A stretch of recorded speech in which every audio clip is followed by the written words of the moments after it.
Today is a very special day. I have been given my own table and chairs in my father's library. I pretend to be him. I write in my book, wander over to the shelves, consult a volume, and continue. Many of the books are too heavy for me. Quite a lot are locked behind glass. Echoing through the house, I faintly hear the doorbell ring, and I register footsteps incoming. My mother brings her warm smile into the room. You have your first visitor. A somewhat saintly gentleman is introduced to me. This is Monsieur Gaspard. He will educate you. Every book in the library will be explained, and the connections they have to each other will be illuminated.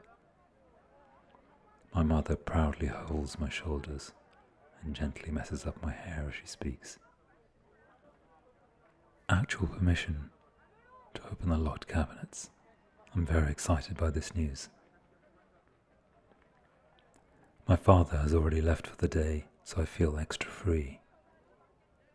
I go over to a very ornate cabinet and point to a large volume of weapons through the ages. I felt sure it would be off limits if my parents were in the room, but without any change in expression, Monsieur Gaspard looks up the key number, opens the cabinet, and we take the book to my desk. I think I forget to breathe the whole time. There are a few pages of clubs and spears, but it's the archery where we both stop. This is an interesting place to start, Gaspard says. It's also a skill I can teach you. Some practical experience is valuable. It will improve your strength and hand-eye coordination. This is the first time I've heard of hand-eye coordination. I can't decide whether to tell him or not. I think I understand what it means, so I leave it for now. The history of warfare and different strategies of combat are very interesting to my young mind. The short bows are fascinating. Seeing my enthusiasm, Gaspard says, "Your father has a superb collection of old arrowheads. We can look at them after lunch, and if your mother is willing, we can try some archery in the garden. I will bring bows tomorrow." This all sounds great. Learning new things sets my mind racing through my lunch. The cases of arrowheads are already waiting for me at the library. There are all kinds of shapes here, but one cone shape really catches my eye. It's quite simple compared to the others. I pick it up. It's a thing of beauty. This arrowhead was made by a legendary fighter. She went into battle with a short bow and 6 arrows. She would run toward her target, shoot to kill, and pull the arrow out as she leapt over them, and fired at her next victim. If you shot at her, she could catch your arrow and fire it at her next target. Shooting at her pretty much guaranteed your death. If you had line of sight on her, that means she had one on you, and she'd already fired at you. Typically, she went for an eye socket, or neck if it was not armoured. While Gaspard is explaining, I'm looking at it. I see little scratches and scars. It's giving me the shivers, thinking every mark on here is a certain death. I take a breath. I want to believe Monsieur Gaspard, but I feel he has to earn my trust. Still, I listen intently. The stories of determination are inspiring. After he's gone, I ask my mother about the arrowhead story. She can see my enthusiasm for it, but she doesn't have anything reassuring to say. She's busy being happy, seeing me happy. An evening party. A few weeks later, we're having an evening party at home. My mother accosts me. "Laurent, I have bought you a suit to wear. You're my date at dinner tomorrow. Come on, try it on."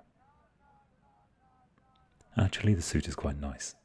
I look very grown up, so the next evening I besuit myself. Unsure of how the tie works, I go and show myself proudly to my parents. My father smiles, stands up my shirt collar, takes the tie, puts me in front of the mirror, stands behind me, and in the rare moments where I feel some fatherly love from him, he says, "Watch me and remember this. Long, short, over, under, round the front, over and under and through."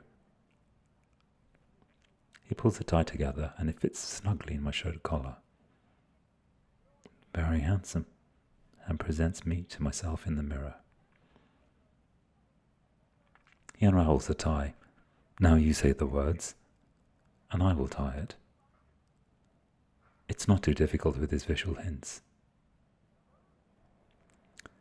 However, it feels unnatural telling him what to do. Despite that, it looks the same as before. He unravels it again, and now you, on your own. I follow the moves on nervous autopilot, and there it is, my first knotted tie. My father gives me the briefest of smiles and sends me off to my mother.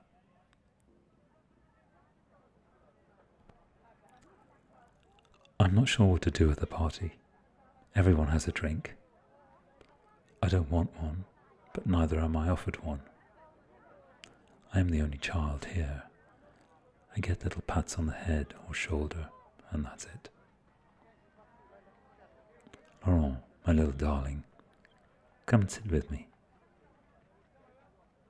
I diligently sit on the sofa, trying to show off the lovely clothes she has dressed me in. It is her joy to show off her children.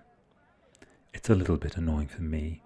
However, I understand the more I make her feel better about her parenting skills, the more chances I have of doing what I want with the rest of my time. This is Monsieur Hiver. He acquired the Himalayan arrowhead for your father. So, I understand now why I'm here. Behind all of the facades, my mother is looking to give me what I want. Tell me more stories of the legendary fighter, please. I sit up from my duty-obliged slouch. After a few stories of her battles, her victories, and superlative fighting technique, came a different facet to the story. The years of battle took their toll. She became disillusioned and dreamt of a new home, a true home, far from the cries of her fallen soldiers. Although she herself was largely unharmed, many of her friends who she'd inspired and trained to fight alongside her were dead. She'd heard that there was a place free from conflict where old soldiers could be healed, not just of mortal wounds, but of the anguish of being a killer. The place with a secret location that came to be known as the Hidden Valley. She could hear it calling to her. One day during the confusion of a drawn-out battle, she picked a strong horse and rode away. All she had was some direction that the place might be, and that was enough. Given that she never failed at any challenge, it's fair to say that she probably found it. I'm full of so many questions. I did not know where to start. Does anyone know where this place is? Are there any books about her or the Hidden Valley? He looked at me in his best fatherly way. I personally don't know, but let me find out. And from time to time, Monsieur Hiver brought many things for me to buy. I didn't believe all of the provenance he supplied, but I took it as part of the game.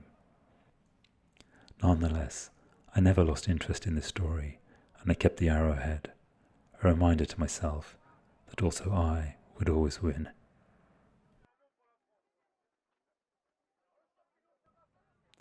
An old book. Some years later, he gave me a lead.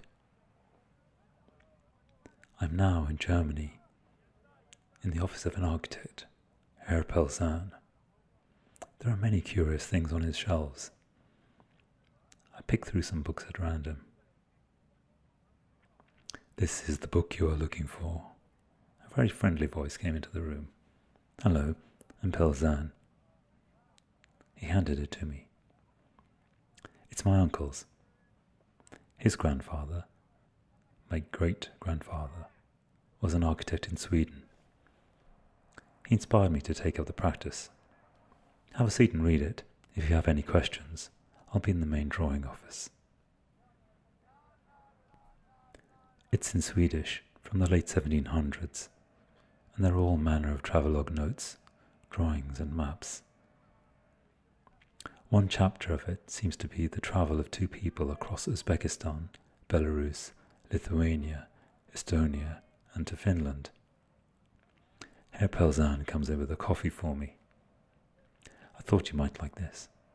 He hands me a nice coffee in exchange for the book.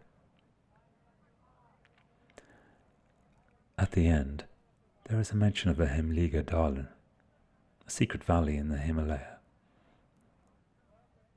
the home of the immortal soldiers. And it says they will leave a key for the people that will come after them, so that they know they found the Karuna stone, and also the constellation of compassion.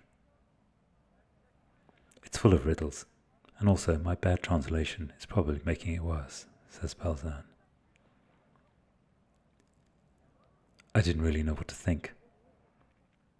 A secret valley could be a hidden valley, which there must be hundreds of in a mountain range that big. I feel like I should at least buy the book from Herr Pelzan. How much can he want for something that's just a random notebook?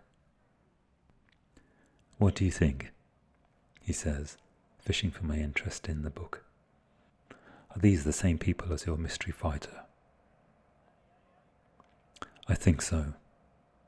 I need to study it some more, unravel the riddle." "Would you sell it to me?" It has too much sentimental value for me. He doesn't give me a chance to put in a financial incentive, or to be disappointed. I have already asked one of the draftsmen here to copy it for you. It won't take them long, just a few hours. However, I do have something for you to buy. The text mentions a key, and I have it here. My great-grandfather took it. As soon as I see it, I know it's right. It's the same kind of precision as the arrowhead. Can objects have a soul? Suddenly, the whole journey and the thoughts of these people demands a huge space in my mind. I feel like I need to know them. If I trace back their journey, maybe their home is the hidden valley. Yes, that would be ideal. I don't want to take away your family heirloom, and the book probably has many other things in it of value to you. To me, though, the key and the keymaker story is all I need. We agree on a price, and have a late lunch.